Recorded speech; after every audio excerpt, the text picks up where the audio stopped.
Thank you, guys. It's such an honor to be here. Really, truly it is. There's so many places that I could start here, and I think it really starts at the beginning. 2 years ago, I thought that the left championed minority voices. I thought that the left championed women and always wanted to give us a platform. And then I publicly declared myself a conservative, and I found out the hard way that that's not exactly true. If you're a minority in this country and you don't subscribe to your emotions, if you want to have intellectual discussions and you want to have a debate, there's no place for you on the left. In fact, you will be rejected. In fact, they will actively try to destroy you in the way that they have tried to destroy me over the last 2 years. Many of you guys have followed my political transformation. Obviously, it started on YouTube with just an idea that maybe conservative principles might be an alternative for the Black community. I questioned at the time, is it really possible that a man that was loved by the media, Donald J. Trump, they loved him, loved by Black America. Every hip hop song that I listened to growing up, they wanted to be like Trump. Beyonce and Jay-Z were sipping poolside at Mar-a-Lago. He was the dream. Obama said that the American dream is to be like Trump. Was it really possible that within 24 hours of declaring his candidacy for the White House, he became a racist, bigoted, homophobic, sexist, rapist at one point, right? Was that really possible? And I said, of course, no, it's not possible. There's absolutely no way that that's possible. And then I started asking myself some other questions. How on earth is it possible that a party that instituted slavery, Jim Crow laws, racial terrorism, and the KKK has the Black vote? How is it possible? We gave up culture. The right gave up culture. That's how it's possible. That's how the left was able to do this. We gave up culture.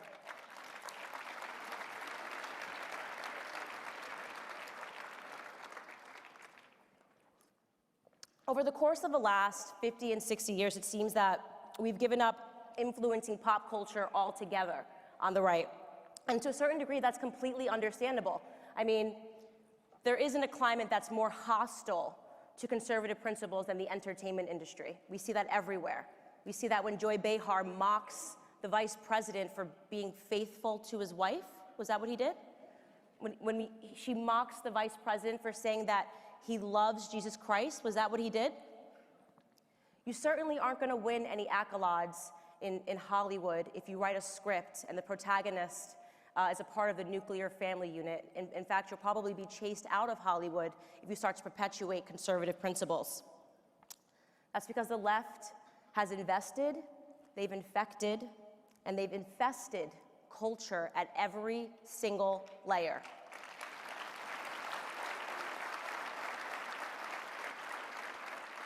This is why Kamala Harris, who will never, ever be president of the United States, is talking about Tupac and Biggie music that never came out, which she claims she smoked marijuana to in college. Because she thinks that Black people are stupid, and the way that she's going to appeal to us is just by saying, I smoke pot and I listen to hip hop music. How insulting is that? This is why Hillary Clinton, who is still not the president of the United States, love that, right? It's great. This is why she offered my community hot sauce, if you guys remember. Hot sauce as a reason to vote for her. She offered us hot sauce, a Jay-Z, and a Beyonce concert. She never talked to us about policies. The left never talks about policies because their policies have failed Black America for the last 60 years.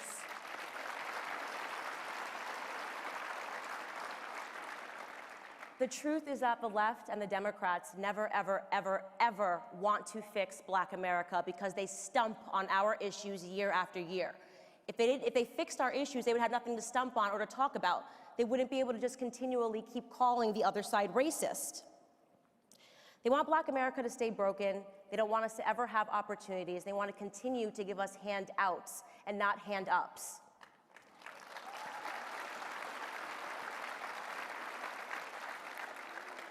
Never in a million years did the left predict Donald J. Trump, and I'll tell you what they also are not predicting. They never predicted a minority awakening. They never thought that they could ever lose the black vote, ever. They've taken our vote for granted for so long.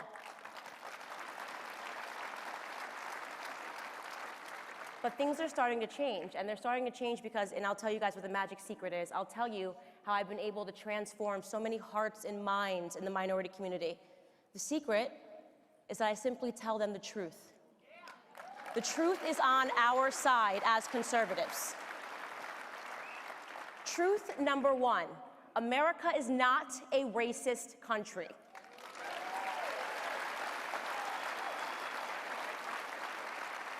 The people that continue to tell us that have a vested interest in racism. In fact, they're actively now importing Nigerians to come do racist acts in this country, a la Jesse Smollett, right?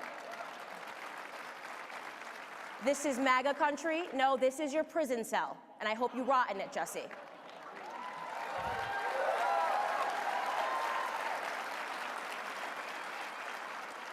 Truth number two, abortion is murder.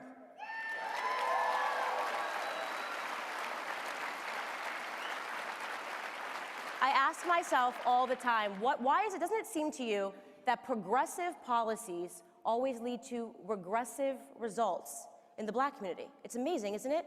Abortion, so progressive. They want to move that forward. We need abortion. We have black women representing 6 to 7% of the population, and yet we account for almost 40% of all of the abortions that are performed in this country. We have a sick and twisted Governor Andrew Cuomo celebrating that you can rip fetuses, you can rip infants and babies from their mother's womb at 9 months. 9 months. It's absolutely sickening what we're talking about here. And who is that going to impact the most?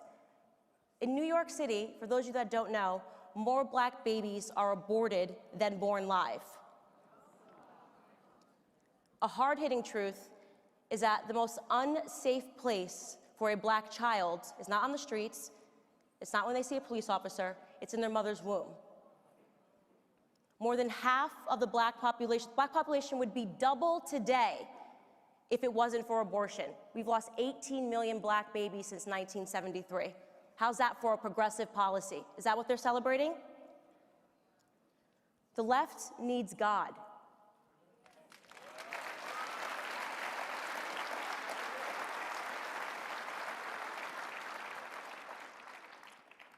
Truth number three, racially motivated police brutality is a myth. It's simply a myth. But father absence is not. The number one issue facing black America is that fathers have been removed from the home. It's that they have been incentivizing father absence. When the single motherhood rate jumps from 23% in the 1960s to a whopping 74% today, we have a problem. It's a problem that the left does not want to talk about. It is the destruction and the breakdown of the family.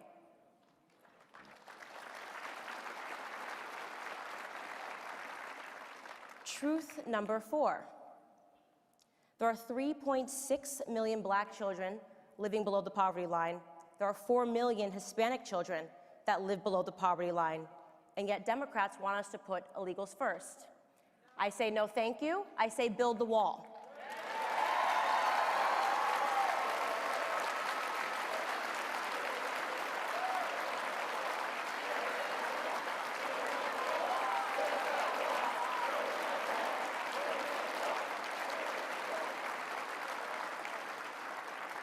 It's actually incomprehensible what has happened to the black community over the last 60 years. I say, I don't want a green New Deal, I want a black New Deal.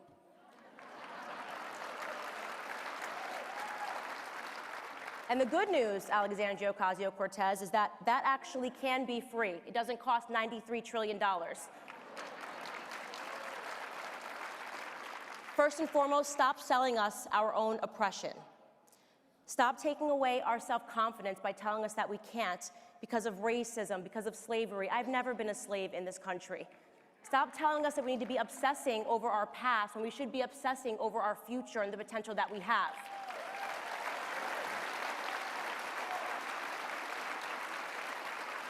Stop having a culture which tells us that we should want to be hip-hop artists and basketball players when we should want to be doctors and lawyers.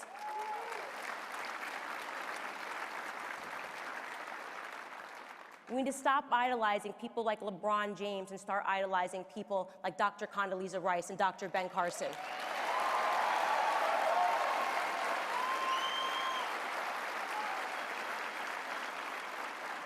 How about give us school choice? That would be nice. Stop murdering our offspring. The theme today is what makes America great, and I'll tell you the answer.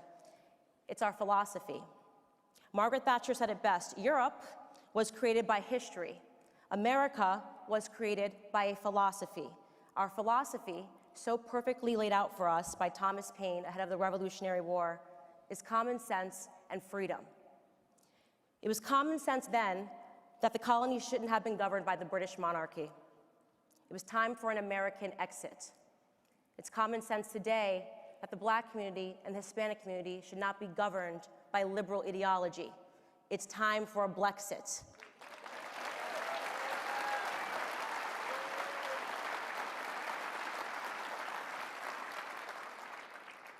It's common sense that the left does not care about racism, they don't care about sexism, they don't care about misogyny, they don't care about any of that stuff, they don't care about sexism. What they care about is the politicking of fear. When the left results to calling me, as I have read it, a racist, a sexist, a Nazi, because I really have the look going for me.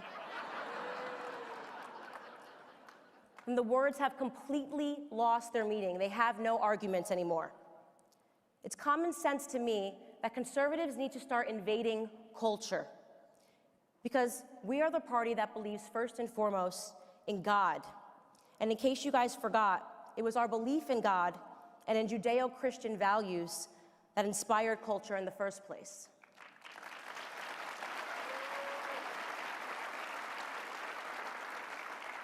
Florence is arguably one of the most beautiful cities in the world. It's dripping with some of the greatest masterpieces from the Renaissance. It was an explosion of art, of design, of aesthetic sensibility, and almost 100% inspired by God, Christianity, and the church. Conservatives, we are culture. We can invade culture. We can inspire and touch communities. Conservative principles can inspire great works of art and great movements. But we have to give in. We have to say that we are going to fight the cultural war. When I first started on YouTube to hold the mirror up to ourselves and the things that we do wrong, I was mocked by the left and the right. I was told that there was no place for humor, that I couldn't make YouTube videos that were a flash in the pan, that we had to be more stern, more serious, more austere, and that's incorrect. We have to meet people where they're at. We have to be funny. We have to be satirical. Doing billboards about AOC is great. She's giving us a lot of content right now.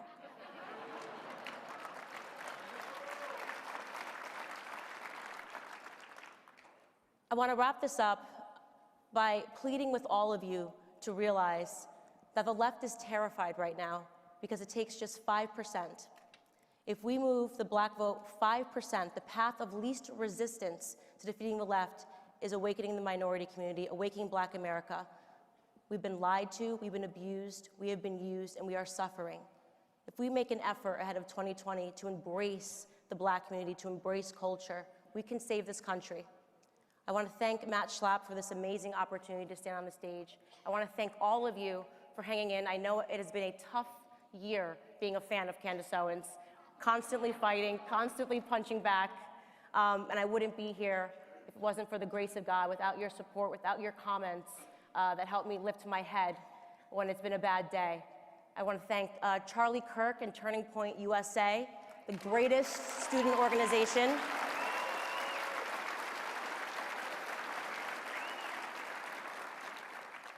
And above all else, just to thank God, because a year and a half ago, I was on YouTube.